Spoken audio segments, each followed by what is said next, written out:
அனைவருக்கும் என் இனிய வணக்கம். இன்றைய ஆன்மீக பதிவில் நாளை வரக்கூடிய வைகாசி மாதத்துடைய ஏகாதசி நாள் மே 19 ஞாயிற்றுக்கிழமை அன்று வருகிறது. இந்த ஏகாதசி நாளில் பெருமாளுக்கு இந்த ஒரு பொருளை மனதார உங்களுடைய எல்லா விதமான குறைகளும் நீங்கணும் அப்படின்னு சொல்லிட்டு நீங்கள் வாங்கி கொடுங்க. கண்டிப்பாக பெருமாளுடைய பரிபூரண அருளும் உங்களுக்கு நிச்சயம் கிடைக்கும். அதை பற்றின முழு தகவலை தான் நம்ம இப்போ இந்த பதிவில் பார்க்க இருக்கிறோம். இப்போ தான் நம்ம சேனலை நீங்கள் ஃபஸ்ட் டைம் வாட்ச் பண்ணுறீங்கன்னா மறக்காமல் சப்ஸ்கிரைப் பண்ணிக்கோங்க. பக்கத்தில் இருக்கிற பெல் ஐக்கானை கிளிக் பண்ணிக்கோங்க. அப்போ தான் நான் போடுற வீடியோஸ் எல்லாமே உங்களுக்கு நோட்டிஃபிகேஷன் வரும். இப்போது வீடியோக்குள்ளே போகலாம்.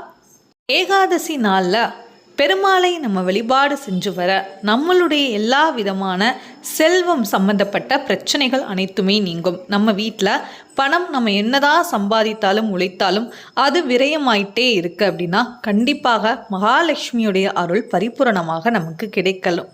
அப்போ நீங்கள் என்ன பண்ணுங்க அப்படின்னா, இந்த மாதிரி ஏகாதசி நாளில் பெருமாள் மற்றும் மகாலட்சுமி தாயாரை நம்ம வழிபாடு செஞ்சு வர நம்ம வீட்டில் இருக்கிற எல்லா விதமான பண கஷ்டங்கள், பணம் சம்பந்தப்பட்ட பிரச்சனைகள் அனைத்துமே நீங்கும். எல்லா விதமான தடைகளுமே நீங்க ஆரம்பிக்கும்.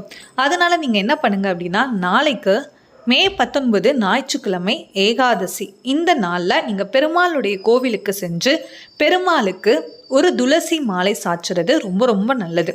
அதுவும் இந்த ஏகாதசி நாள் குறிப்பாக அவருக்காக விரதம் இருக்கக்கூடிய நாள். இந்த நாளில் நீங்கள் மனசில் முழு நம்பிக்கை வேண்டிட்டு நீங்கள் துளசி மாலை பெருமாளுக்கு சாட்சி வழிபாடு செஞ்சு வர உங்களுடைய எல்லா விதமான வாழ்க்கையில் இருக்கிற எல்லா விதமான தடைகளுமே கொஞ்சம் கொஞ்சமாக நீங்க ஆரம்பிக்கும். உங்களுக்கே ஒரு வாழ்க்கையில் நல்ல ஒரு மாற்றம் நிச்சயமாக ஏற்படும். அதனால எதை செய்தாலும் முழு நம்பிக்கையோடு செய்யும்போது அந்த வழிபாட்டுக்கான பலன் முழு பலனும் நமக்கு நிச்சயம் வந்தடையும்.